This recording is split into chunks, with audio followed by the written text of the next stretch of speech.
Bonjour. Le cours qui suit va vous expliquer comment on fait pour manipuler et dériver les fonctions trigonométriques et trigonométriques inverses. Ça fait partie du chapitre 3, au même titre que les fonctions transcendantes qu'on a vues précédemment, là, celles qui étaient exponentielles et log. Je n'irai pas nécessairement très en profondeur, à part qu'on va explorer beaucoup de formules différentes, mais c'est encore une fois que des recettes. Quand on est devant un terme trigonométrique qui est assez difficile de le manquer, donc les mots sont assez clairs. Donc, on va avoir beaucoup de formules, mais ça revient toujours presque au même.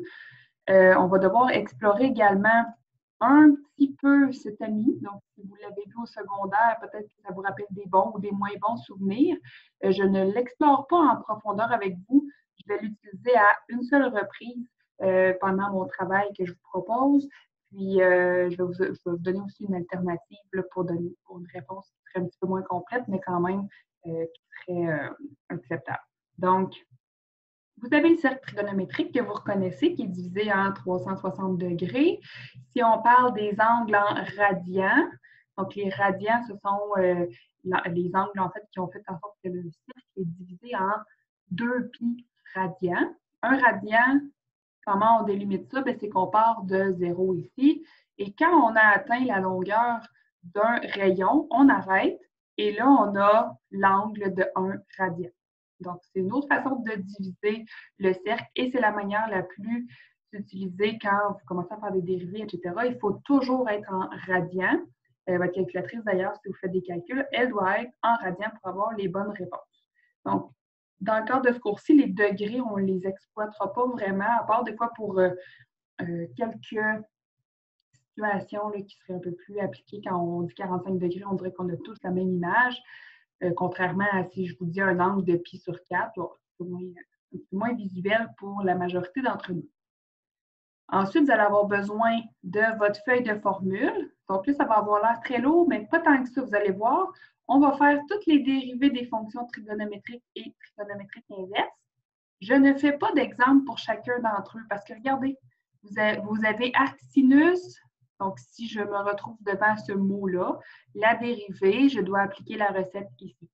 Arc cosinus, c'est pratiquement la même recette, mais il y a un moins au numérateur.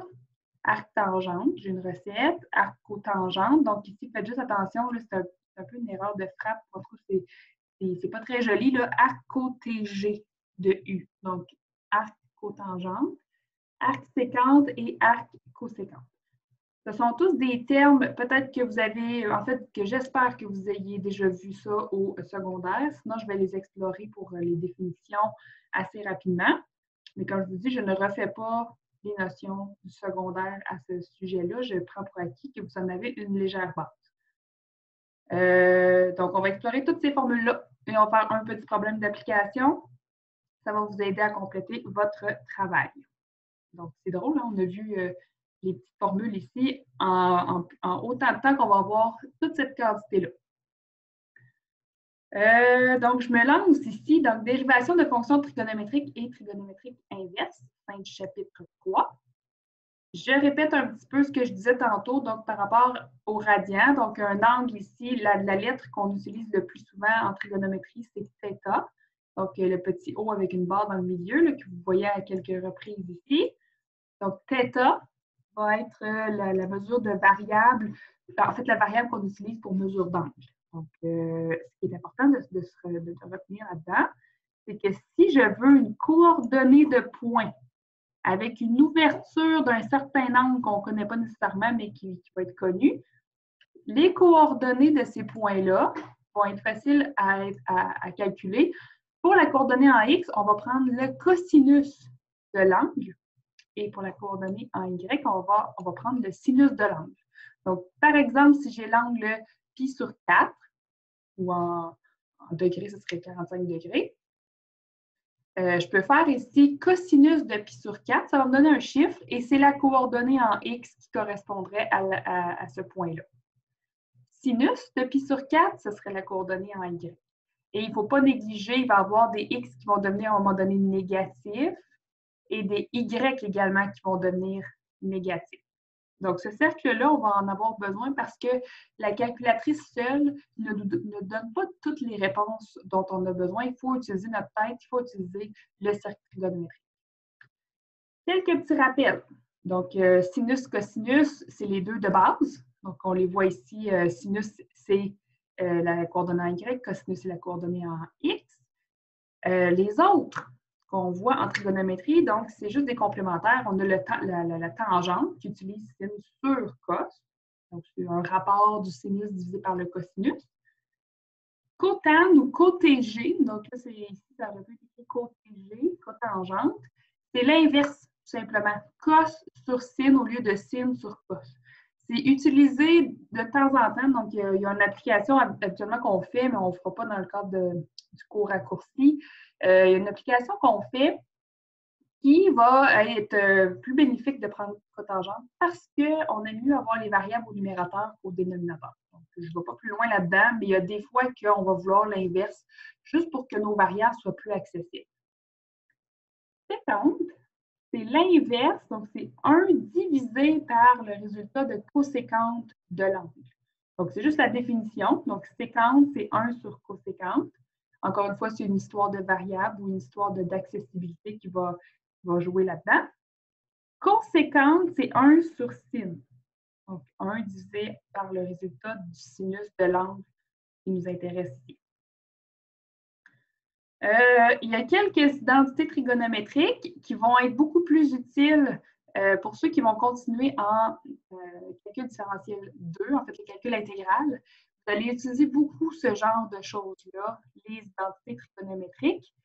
Faute de temps, faute de moyens, et je ne peux pas vraiment vous l'expliquer à côté de vous, j'ai décidé de ne pas vraiment exploiter ces identités trigonométriques-là dans les preuves que je voulais vous montrer et qu'on ne verra pas finalement. Donc, les identités trigo, c'est juste des égalités qui peuvent être très utiles. Le rappel qui est ici, c'est encore ce que je vous expliquais tantôt avec des exemples. Donc, si j'ai une coordonnée de points qui correspond au point sur un cercle dont l'ouverture est pi sur 6. Donc, pi sur 6, ici, ce serait 30 degrés, si on donne mieux le côté concret, là, donc 30 degrés. Les coordonnées de ce point-là, ma calculatrice, si je la mets en radian et que je fais sin de pi divisant 6, le résultat va me donner 0,5 ou 1/2. Et cos de pi sur 6, le résultat va me donner quelque chose, un nombre décimal infini, mais le vrai résultat exact, c'est racine de 3 sur 2. Donc, il y a 3 termes qui vont revenir constamment. C'est 1/2, racine de 3 sur 2 et racine de 2 sur 2. Donc, je ne sais pas si vous le remarquez ici, mais vous faites rapidement le tour à l'extérieur de mon cercle. C'est constamment ces valeurs-là qui reviennent avec des plus et des moins. En temps et lieu, je vais vous dire comment on fait pour utiliser tout ça. Et on se lance déjà dans les premières formules de dérivation. Je me répète parce que c'est assez important d'avoir compris ce principe-là.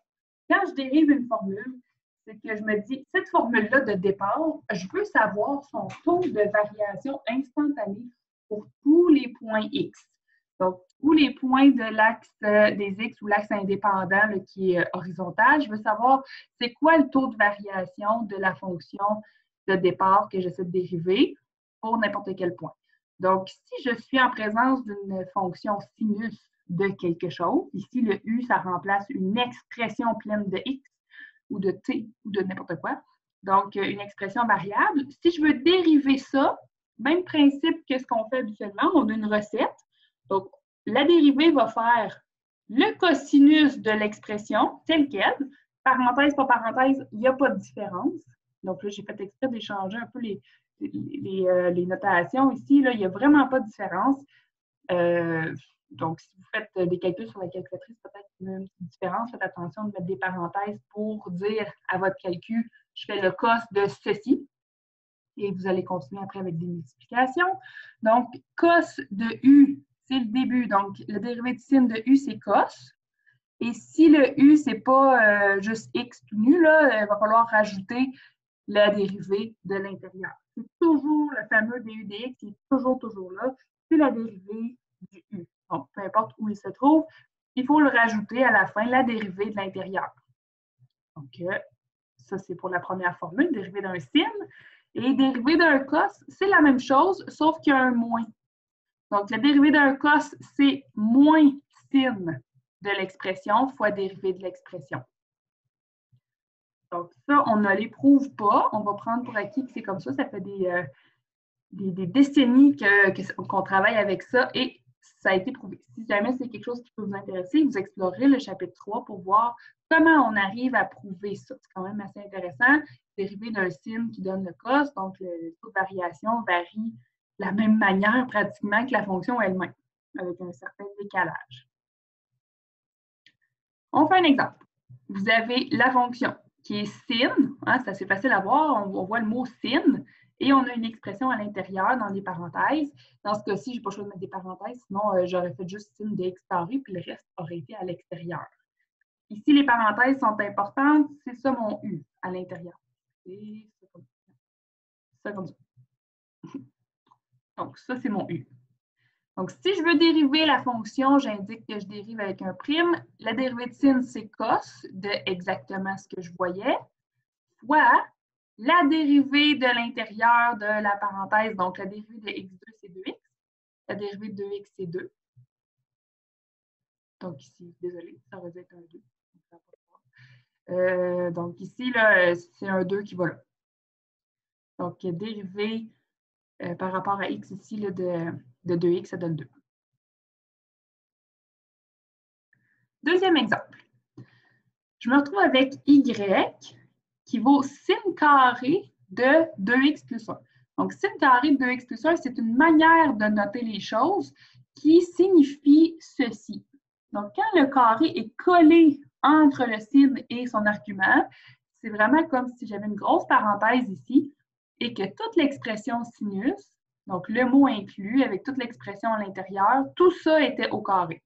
Donc, c'est vraiment une définition directe. C'est pas, ça a été déterminé ou en fait décidé comme ça, mais la vraie signification, c'est ceci. Donc, puisqu'on a défini ça de cette manière-là, il faut dériver la fonction comme une puissance. J'ai une expression exposant 2. Donc, expression exposant 2, qu'est-ce que je fais? Bien, je mets le 2 devant. Je réécris l'expression telle qu'elle, exposant 2 moins 1. Donc, ça fait exposant 1, là, mais on ne l'écrira pas. Ensuite, je rajoute à la fin la dérivée de l'intérieur ici. Donc là, j'avais un exposant 2. Ça, c'est l'intérieur de la parenthèse, donc je rajoute la dérivée ici. Donc, la dérivée de sin de 2x plus 1, c'est cos de 2x plus 1 fois la dérivée de 2x plus 1 qui est 2. Donc, tout ça, en fait, c'est la dérivée de sin de 2x plus 1. La seule étape qui a été ajoutée en dessous, c'est qu'on a regroupé, vu que c'est une multitude de fois, j'ai le 2 de la fin, ici, qui a été multiplié avec le 2 du début pour faire 4. Le reste n'a pas changé. On aurait pu utiliser des identités trigonométriques pour changer ça, mais ce n'est pas nécessaire.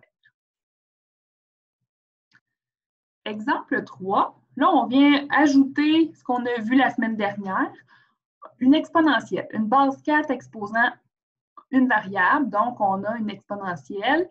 Il n'y a rien entre les deux, ça signifie multiplier par cos de 2x. Donc, dans ce cas-ci, on se retrouve devant le produit de deux fonctions. Donc, le produit de deux fonctions, le u, c'est 4 exposant moins x. Le v, c'est cos de 2x.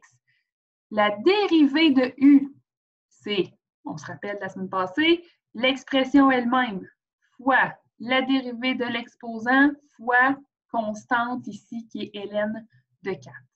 Donc, ln de la base. Ce qui s'est produit dans la ligne suivante, c'est simplement que j'ai replacé les valeurs, donc les constantes au départ, les variables à la fin, mais ce n'est pas vraiment nécessaire. La dérivée de cos 2x. Donc, la dérivée de cos, c'est moins sin 2x fois la dérivée de 2x, qui est 2. Finalement, le moins sin de 2x fois 2, on a pu placer le moins 2 en avant. En fait, le 2 est venu multiplier en avant ici. Il y avait déjà un fois moins 1. Donc, ça a fait moins 1 fois moins 2, moins 2, sin de 2x. Je rassemble mes pièces de casse-tête. Ici, j'ai V fois U' plus U fois V'. Et vous allez voir, les simplifications sont très courtes dans ce genre de numéro-là. Tout ce qu'on pouvait faire ici, c'est mettre un moins et un 4 exposant moins x en évidence. C'est la seule chose qui vraiment simplifiait mon expression et c'est tout. Donc, il n'y a pas de factorisation bien complexe à faire dans le cadre de ces fonctions-là. On a ici un petit exemple. Donc, qui dit fonction trigonométrique dit fonction oscillatoire ou fonction cyclique. Donc, si vous ne vous rappelez pas, là, une fonction trigonométrique, c'est vraiment un tracé qui est constamment en haut, en bas, là, vraiment une vague. Là. Donc, même chose ici dans le cas d'un ressort qui bouge. Donc, la position va constamment osciller de haut en bas. Et là, vu que le temps passe, c'est pour ça qu'on a un tracé qui quitte le zéro et qui avance en faisant une ondulation. La fonction qui représente l'oscillation de ce ressort-là, évidemment, là, il ne faudrait pas qu'on prenne en considération la résistance et le fait que ça va finalement ralentir et arrêter à un moment donné. Il y aurait une autre fonction pour ça. Là, ici, on prend le cas simple où on a juste un sinus. Donc, sinus, c'est simplement, ça oscille de haut en bas constamment. Donc là, on a sinus de pi fois t plus 3pi sur 2. Donc ça, c'est l'intérieur du sin. C'est variable, il y a un t à l'intérieur et c'est s de t qui est le nom de ma fonction. Donc s de t, c'est la position. C'est une convention en physique. Quand on parle de déplacement, on prend s de t. Vitesse, on prend v de t. Et accélération, on prend a de t. Éventuellement, on arrive à ça. T, c'est le temps mesuré en secondes. Donc là, la première question, il n'y a même pas de question de dérivée là-dedans. On parle de position initiale. Déterminer la position de la masse lorsque le temps vaut 0. Donc ça, c'est le synonyme, ce serait une position initiale de la masse. Et on rajoute ici, le temps vaut 0,5. Donc si je veux savoir la position initiale de ma masse, je vais prendre ma fonction de déplacement par rapport au temps, puis je mets 0 dedans. Donc S de 0. Je remplace, à chaque fois que je vois un t, je remplace par 0. Donc, ça va faire 4 sin de 0 plus 3pi sur 2. Et sin de 3pi sur 2, si je m'en viens ici, 3pi sur 2, il est où? Il est ici. Donc, 3pi sur 2, ça c'est l'angle, sin de 3pi sur 2. Et le sinus, c'est la coordonnée en y. Donc, moins 1. Moins 1, c'est le résultat du calcul de sin de 3pi sur 2. Tout ça me donne moins 1. Le 4, il est encore là, donc il était là dans la fonction, il reste là. 4 fois moins 1, ça fait moins 4. La réponse est en mètres. Donc ici, la distance, c'est des mètres, le temps, c'est des secondes. Donc là, on n'a pas de variation, on a juste des mètres. On est à moins 4 mètres, c'est-à-dire 4 mètres en dessous de la position initiale. Veuillez m'excuser, c'est des centimètres ici qu'on voit sur le dessin. Ça revient exactement au mètre. C'est des centimètres. Quand on est à 0,5 secondes après le départ, donc là, on lâchait le ressort, tout, là, il monte. Et il va redescendre, il va remonter. Donc, après 0,5 secondes, il est rendu où en hauteur? Bien, je remplace le t par 0,5. Et donc, j'obtiens 0,5 pi plus 3 pi sur 2. Au final, ça fait une demi-pi plus 3 pi sur 2. Ça fait 4 pi sur 2. J'ai une demi plus 3 demi, ça fait 4 demi de pi. Donc, 4 pi sur 2. 4 demi, ça fait 2. Donc, 2 pi ici. Sin de 2 pi. Donc, le 2 pi, c'est un tour complet. On est revenu à 0. 0, c'est 2 pi, c'est la même chose. Le sin de 2 pi, c'est 0. Vous pouvez aussi l'entrer dans votre calculatrice et vous allez obtenir le même résultat. Si votre calcul est en radians, évidemment. Donc, 4 fois 0, ça fait 0 cm. On parle maintenant de vitesse. Donc, déterminer la vitesse de la masse à t égale 0 et à t égale 0,5. Donc, dès que je demande vitesse, ça implique tout de suite la dérivée. si je dis taux de variation instantané, si je dis taux de variation pour n'importe quel t, c'est toujours la dérivée. Donc, S', c'est ce que j'annonce. Je vais dériver la position par rapport au temps. Et je dérive sin d'une expression. Donc là, je vais dériver en mettant la recette. Donc, ça va faire 4, qui est le coefficient, fois cos de toute l'expression à l'intérieur telle qu'elle, fois la dérivée de l'intérieur du cos ici. Donc là, ça peut être mêlant. On dirait que tout est variable, mais la seule variable, c'est t. Hein. Donc, la dérivée de pi fois t plus 3pi sur 2, ben, ça va me donner pi simplement. Parce que le coefficient devant t, c'est pi. Ça, c'est une constante. Donc, lui, ça donne 0 quand on dérive. Donc, c'est pour ça que la dérivée de pi fois t plus 3pi sur 2, c'est simplement pi. Qu'est-ce qui s'est passé à la ligne d'ensuite? C'est que je suis allée mettre le pi avec l'autre constante qui était 4, donc ça me fait 4pi, et l'expression reste telle qu'elle. Je continue à répondre à la question en disant au temps 0, c'est quoi la vitesse? Donc là, la vitesse S' de 0, je remplace 0 là-dedans. Ça me donne 4pi fois cos de 0 plus 3pi sur 2. Donc, cos de 3pi sur 2, vous le calculez ou vous regardez sur votre cercle. Cos de 3pi sur 2, c'est la coordonnée en x, c'est 0. Donc, si j'ai 0 pour tout ça, 0 fois 4pi, ça fait 0 cm par seconde ici parce qu'on est en train de varier. Vous faites le même exercice avec 0,5. Donc, 0,5 pi plus 3pi sur 2. Donc, vous faites le calcul ici. Tout ça va vous donner 4pi sur 2, pareil comme tantôt. Là. Le calcul se ressemble beaucoup. Ici, là, l'intérieur, ça va faire 4pi sur 2. Mais là, je veux savoir le cos de 4pi sur 2. On va voir ici. 4pi sur 2, on se rappelle, c'est 2pi, c'est la même chose.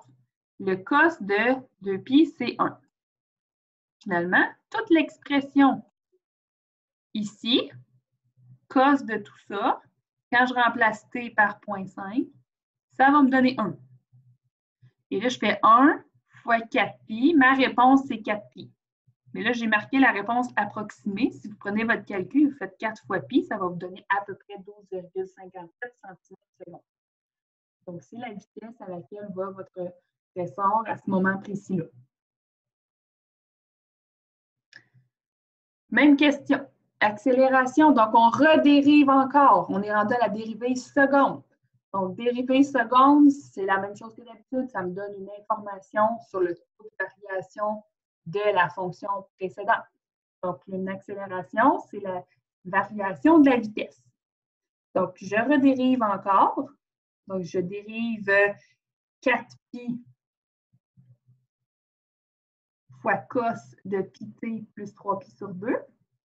Donc, 4pi, c'est juste un coefficient, il reste là.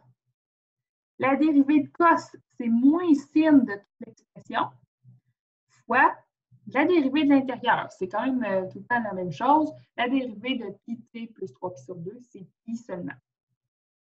Je suis allée placer le pi avec l'autre ici, il y en avait 2, donc ça fait pi au carré.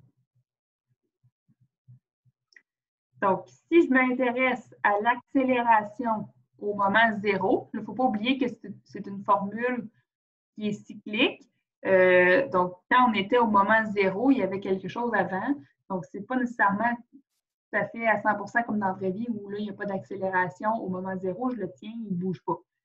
Mais dès que je le lâche, donc à 0, le multiplicateur après, là, donc S' de 0, je remplace 0 dans l'expression ici, je calcule, et ça va me donner 4 pi carré, donc qui fait à peu près 39,48 cm par seconde ou cm par seconde carré. Je fais encore un calcul.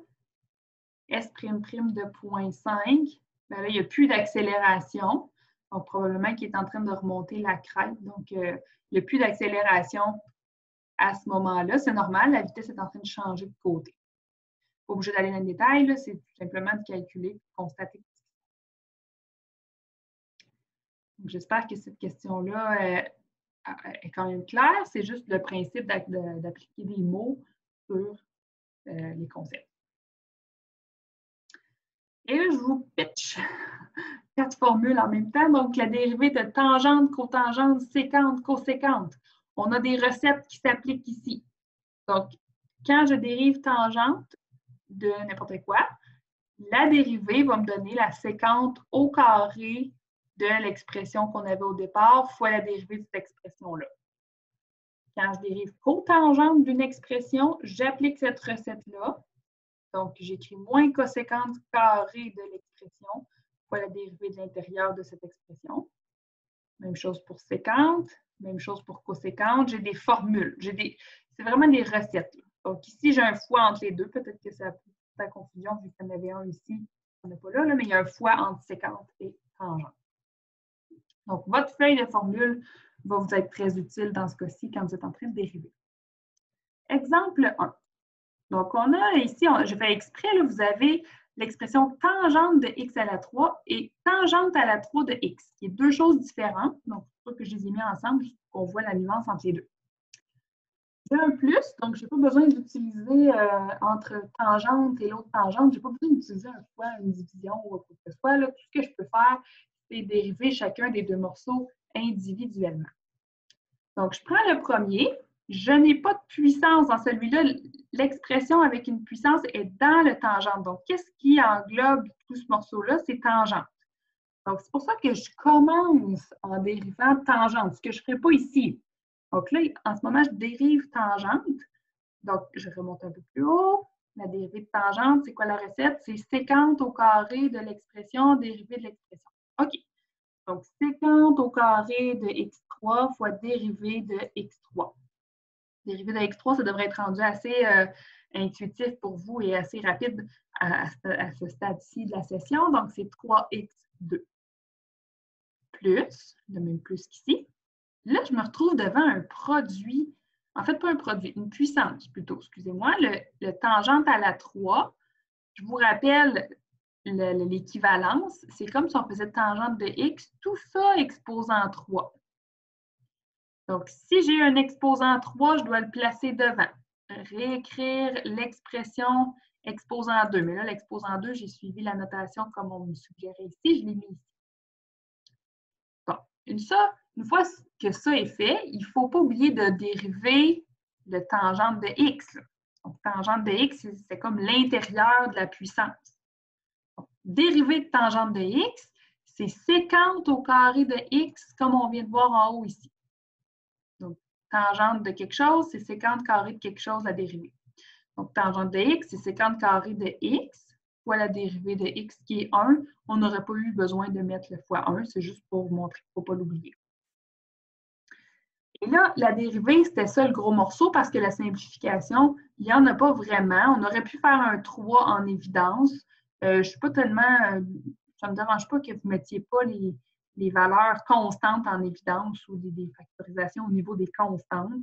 C'est surtout habituellement au niveau des expressions variables. Dans ce cas-ci, je n'ai rien qui est identique aux deux morceaux. Sécante carré de x3 puis sécante carré de x, ce n'est pas la même chose, donc on ne peut pas le mettre en avant.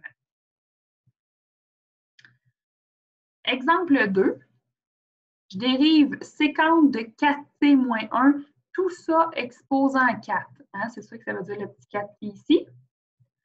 Donc, ce que je dois faire, c'est de constater que j'ai la dérivée d'une puissance. Je prends mon 4, je le mets devant. Mon nouvel exposant va être 3. Donc, 4, je le mets devant. Je réécris l'expression telle quelle, exposant 4 moins 1 qui fait 3. Donc, toute l'expression ici, c'est le côté dérivé, le début de la dérivée d'une puissance. Ce qui traîne par la suite, c'est la dérivée de sécante de 4t-1, qui est l'intérieur de la parenthèse avec la puissance. Donc là, la dérivée de sécante de 4t-1, si je remonte ici, c'est quoi la dérivée d'une sécante? Bien, je fais la recette, c'est sécante de ce qu'il y avait dans la parenthèse fois tangente de ce qu'il y avait dans la parenthèse fois la dérivée de la parenthèse. C'est vraiment une recette. Donc, je passe mes morceaux. Donc, sécante de 4t-1, tangente de 4t-1, dérivée de 4t-1. Dérivée de 4t-1, c'est 4. j'ai pas grand-chose en commun. Ben, en fait, j'ai une chose qui est en commun. J'ai séquence de 4t-1 ici qui revient fois lui-même 3 fois. Et on l'ajoute une quatrième fois ici. Il est identique. C'est séquence de 4t-1 et c'est séquence de 4t-1 à la 3. Donc, ça m'en fait 4. Le 4 de la fin et le 4 du début, c'est toute une suite de multiplications, donc qui se regroupent pour faire 16. Puis le tangente de 4t-1, ben, il reste là. Faites juste attention, il y en a plusieurs qui se mélangent chaque année. 4t-1, ce n'est pas une multiplication après tangente. Tangente, c'est l'opérateur qui agit sur 4t-1 au même titre que séquence ici. On ne peut pas diviser ou on ne peut pas séparer entre séquence et son expression, ni on ne peut pas séparer entre tangente et son expression. Ils vont ensemble. Mettre un tan tout seul, c'est comme mettre une racine vide. Ça n'a pas de sens. Donc, il faut qu'il reste collé ces deux-là. On ne peut pas sortir la parenthèse en mise en évidence. Faites attention à ça. Et là, vous avez le déferlement de toutes les autres formules qui restent. Donc, arcsine, arccos, arctan, arccotangente, arcséquente, arccosséquente. Donc, toutes ces formules-là, on va juste les appliquer comme des recettes, encore une fois. Donc, si je vous montre un premier exemple, je veux dériver arcsinus d'une expression. Bon, arcsinus d'une expression, qu'est-ce qu'il faut que je fasse? Ah ben, je vais mettre 1 divisé par l'expression que vous voyez ici. Et encore une fois, comme d'habitude, je vais rajouter le fois dérivé de l'intérieur de la parenthèse ici. Tout le temps, il est tout le temps là, lui. Donc, il faut tout le temps y penser.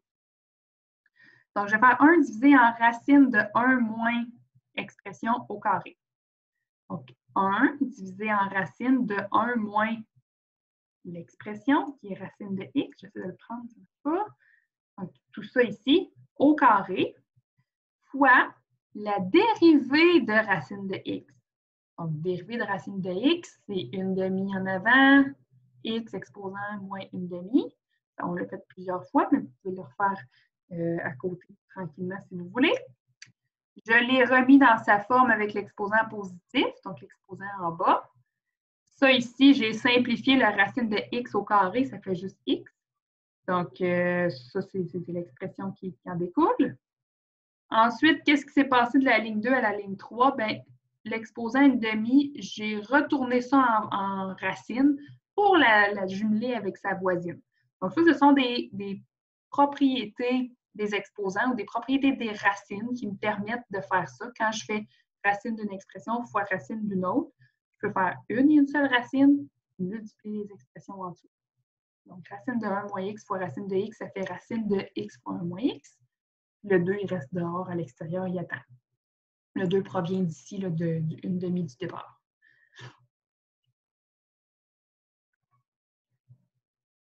Exemple 2 dans les fonctions trigo inverses, j'ai la multiplication entre deux expressions variables. J'ai t et arccos de 3t moins 1. Donc, je dois faire la dérivée comme un produit. Donc, ma première expression, c'est t, donc ça va être mon u. Deuxième expression, ça va être arccos de 3t moins 1. U', ça va être le dérivé de t qui est 1. Puis le V', c'est la dérivée d'un arccos de 3t moins 1. Donc, arccos, comment ça marche? On va y voir ici. Il ne faut juste pas se tromper, ce n'est pas arccosec, c'est arccos. Donc, celui-là ici, je fais moins 1 sur racine de 1 moins l'expression au carré fois la dérivée de l'intérieur. Donc, moins 1 sur racine de 1 moins l'expression que vous voyez au début, exposant 2 fois dérivée de 3t moins 1, qui donne 3. Maintenant, quand j'ai tous ces morceaux-là, je dois les regrouper pour faire ma recette ici. Donc, j'ai V fois U' qui est 1, plus V' fois U. Ou U fois V', là, je l'ai dit mal à l'envers, mais ce n'est pas bien grave. Ça revient exactement au même. Donc là, qu'est-ce qui se passe entre cette étape-là qui est assez complète? En fait, là, on pourrait la laisser comme ça serait bien satisfaisant. Ce qui s'est passé entre l'étape que vous voyez et la suivante, c'est que je les ai mis au même dénominateur, tout simplement. Donc, j'ai multiplié l'addition de gauche par le même dénominateur que celui de droite. pour pouvoir les regrouper les deux sur le même dénominateur. Je répète, on pourrait garder l'étape simplement ici, on enlève le x1, on met le t à côté du moins 3 et tout est beau. Donc, ce serait une forme simplifiée. Il me reste un dernier exemple qui va vous être fort utile pour votre travail numéro 2. Donc, pour ce faire, vous devez manipuler un petit peu les équations trigonométriques.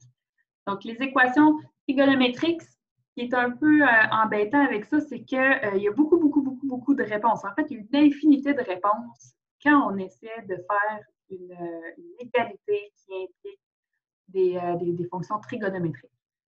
Donc, vous devez faire quelques étapes et fouiller un peu avec le cercle trigo pour répondre à des questions qui vous demanderaient de faire, par exemple, sin de x égale 0, sin de x égale n'importe quoi.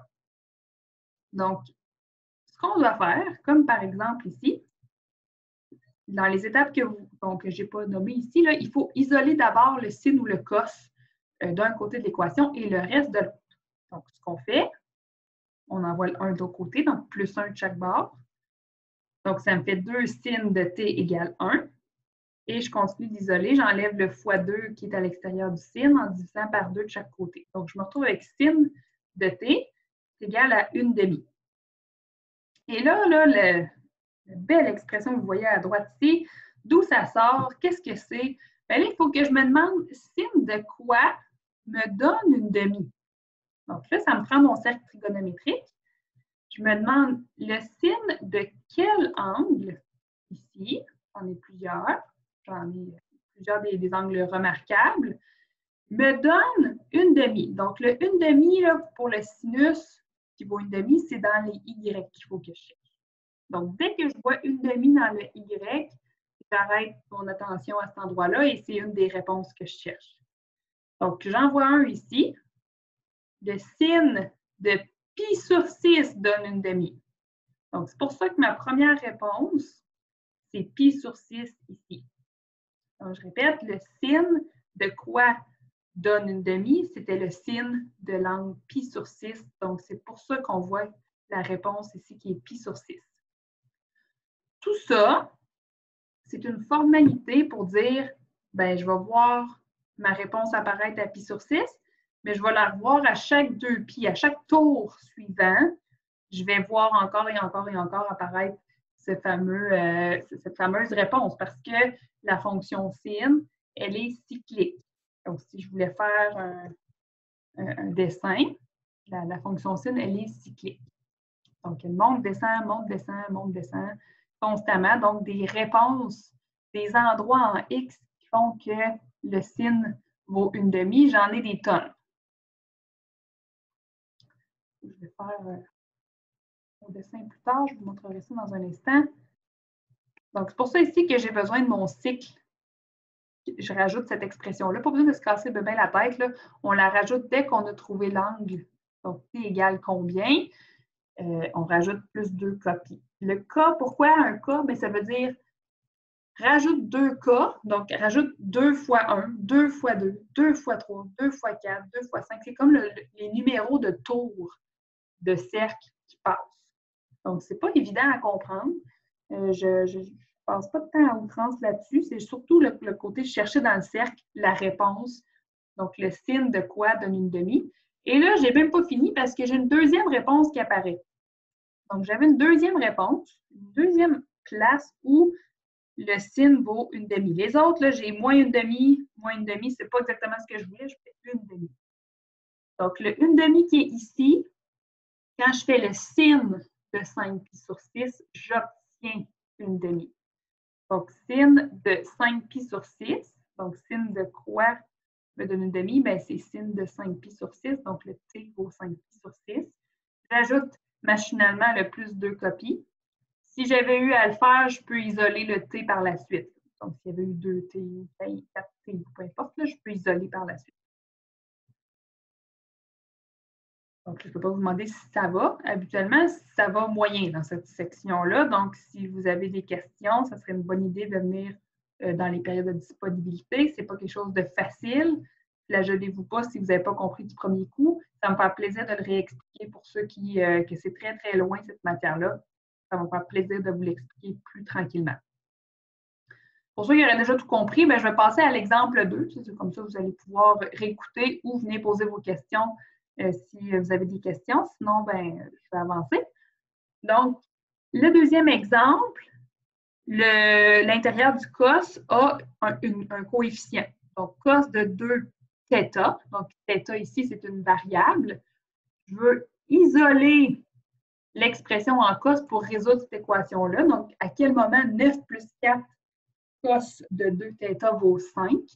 Donc, j'isole. J'envoie le 9 de l'autre côté. 5 moins 9, ça fait moins 4. Ensuite, j'enlève le fois 4 en divisant par 4 de chaque côté. Donc, ça me fait moins 1. Et là, je me demande, cos de combien? Donc, toute cette expression-là doit valoir combien pour que la réponse du cos de cet angle-là me donne moins 1. Donc, je regarde.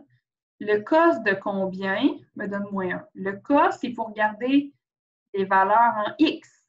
Donc, je fais le tour, j'ai 1, racine de 3 sur 2, racine de 2 sur 2, une demi, 0, moins une demi, moins une demi, moins racine de 2 sur 2, moins racine de 3 sur 2, moins 1. Yes, je l'ai. Donc, le cos de pi me donne moins 1, ce qui fait que quand je viens remplacer l'intérieur du cos ici, je remplace 2 θ par pi. Je rajoute machinalement mon plus 2 copies pour dire que cette réponse-là revient à tous les tours. Donc, je pourrais continuer ce cycle-là à l'infini. Je vérifie, voir s'il n'y en a pas d'autres. Donc, moins 1, là, je fais le tour ici en x 0. Je fais le tour. Non, il n'y a pas d'autre moins 1. Donc, je n'ai qu'une réponse dans cette situation-là. Des fois, j'en ai une, des fois, j'en ai deux. Des fois, j'en ai... non, ça ne sais pas que j'en ai aucune. Là. Ben, ça pourrait arriver que j'en ai aucune, mais ça va bloquer avant. Donc, tout ce qui reste à faire, c'est isoler la variable. Je divise par 2 de chaque côté. Donc, je divise par 2 ici, ça le fait disparaître. Puis, je divise toute l'expression de droite par 2. Donc, ça a l'air bien monstrueux, mais c'est juste pour permettre de constater qu'il y a une infinité de solutions qui peuvent découler de la première.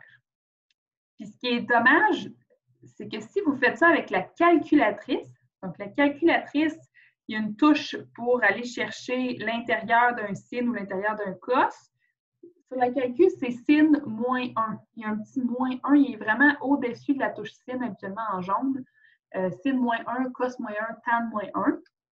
Et oui, ça va vous donner la bonne réponse en nombre décimal, mais c'est pas grave. Donc, ça donne, par exemple, pi sur 6 en nombre décimal, mais ça ne vous donnera jamais la deuxième réponse.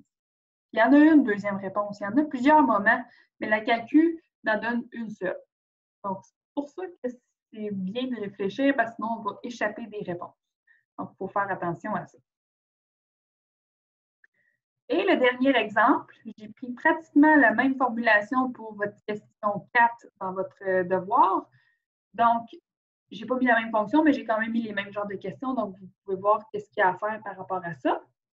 Une masse est suspendue à un ressort. Sa position par rapport au sol est donnée par l'expression que vous voyez.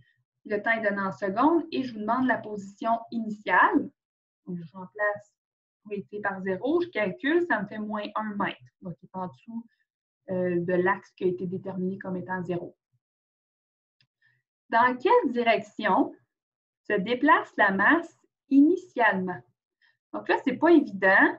On ne sait pas à quel point le mouvement va être rapide. Il y aurait plusieurs manières d'arriver à ça, mais moi, je vous force à utiliser la dérivée. On est dans des contextes où on dérive constamment.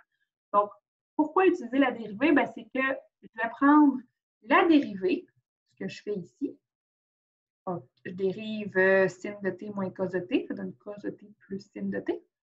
Et là, je veux savoir la dérivée, donc la vitesse au moment 0. Pourquoi je veux savoir ça? Bien, je vais regarder le signe. Qu'est-ce qui arrive si le signe de ma dérivée est positif au moment 0? Ça veut dire que la fonction, elle était croissante, donc est en train de monter. Donc, dans quelle direction ça se déplace? C'est vers le haut. Je ne veux pas personne qui décide intuitivement de se dire, ben c'est normal, là, on va toujours commencer en lâchant le ressort, donc il va partir vers le haut. Faites attention, les situations peuvent être différentes, ça dépend d'où on commence à vérifier tout ça. Il faut faire attention, il ne faut pas prendre pour acquis qu'on est en physique, on prend vraiment les calculs mathématiques comme si on ne savait absolument rien. Donc, comme si on ne savait pas comment ça fonctionne. Donc, puisque la vitesse est positive, la masse débute son mouvement vers le haut parce que le mouvement est croissant. Quelle serait la vitesse après 2 secondes? Donc, vitesse après 2 secondes, je remplace 2 dans l'expression dérivée. Donc, cos de 2 plus sin de 2. On calcule ça en rad. Donc, en radian, ça donne 0,49 mètres par seconde. Donc, j'ai un constat ici en parenthèse, c'est pas obligé d'être écrit, là, mais ça se dirige encore vers le haut parce que la vitesse est positive. Ah, je vais faire un méthode, mais on le voit ici, là, le mouvement oscillatoire d'une sinus ou d'une cosinus. C'est le même mouvement, mais il est un peu décalé l'un de l'autre. Question D. À quel moment la masse change-t-elle de direction pour la première fois? Donc là, c'est sûr qu'elle va changer de direction constamment. Tic, tic, tic. Si on ne la lâche pas et qu'il n'y a pas de résistance, elle peut faire ça jusqu'à la fin de ses jours. Donc, il y a une infinité de solutions, mais on veut seulement la première solution. Donc, on fait une équation comme je viens de vous montrer. On met 0 égale à une expression. Elle est un petit peu différente, celle-ci. Donc, je vais aller isoler mes expressions, mais là, je vais en avoir une de chaque côté. Bien, ce que je fais, c'est que je les mets les deux du même côté. Et là, je n'ai pas le choix de réfléchir un petit peu. Là, je la fais avec vous. Celle-ci, la vôtre, elle va être un peu différente. Celle-là apporte à réflexion. Je me demande, sin de t sur cos de t, quand est-ce que ça vaut moins 1? Donc, qu'est-ce que je cherche dans mon cercle? C'est les endroits où le sin et le cos ont la même valeur, mais pas le même signe. Parce que quand je vais faire lui sur lui, il faut que ça donne moins 1. Fait que je ne sais pas, moi, ça peut être une demi sur moins une demi. Ça peut être racine de 2 sur 2 sur moins racine de 2 sur 2. Donc, il faut que je cherche les places où les deux valeurs sont pareilles, mais les signes ne sont pas pareils. Donc, on regarde ici. Les coordonnées, ben, j'ai la même valeur ici, mais les signes sont identiques. Donc, je ne prendrai pas celle-là. J'ai celui-là ici. Donc, le sin et le cos sont pareils, mais il y en a un qui est négatif, l'autre qui est positif. Donc, l'angle qui me permet d'avoir ça, c'est 3pi sur 4. Je garde en mémoire, il est écrit dans les notes de cours, donc 3pi sur 4. Et l'autre endroit, vous voyez les directs, c'est ici, en bas. C'est pas un très beau cercle, mais vous voyez racine de 2 sur 2, moins racine de 2 sur 2. Quand je fais 1 sur l'autre, ça va me faire moins 1. Avec l'angle 7pi sur 4. Donc, j'ai mes deux réponses, 3pi sur 4, 7pi sur 4. J'ai rajouté pour la forme ceci, pas nécessaire, mais quand même.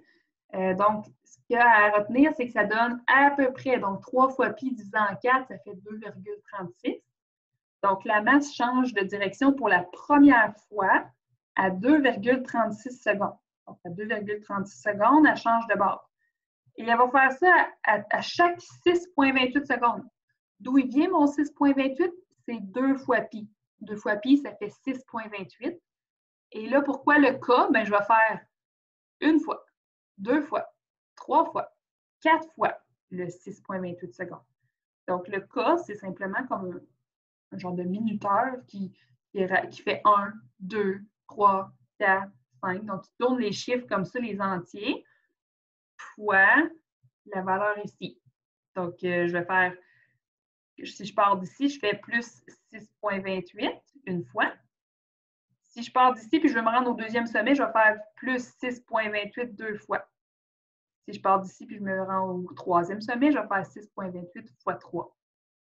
Et ainsi de suite. Donc, la première fois qu'elle change de direction, c'est à 2,36 secondes et c'est tout ce dont vous aviez besoin pour répondre à cette question-là. J'ai mis un peu de viande autour pour qu'on comprenne un peu ce qui se passe, mais ça fait le tour de ce que vous pourriez avoir à faire dans le cadre de votre travail. Donc, j'espère que vous allez écouter ceci attentivement et poser vos questions en classe qui sont, je le rappelle, que des périodes de disponibilité. Donc, j'ai le temps en masse de vous répondre. Il n'y a pas full. Et si jamais il y a beaucoup de monde, je peux faire des sous-tasks où vous pouvez parler entre vous également. Donc, sinon, ben, je vous souhaite un bon travail, puis on se reparle la semaine prochaine.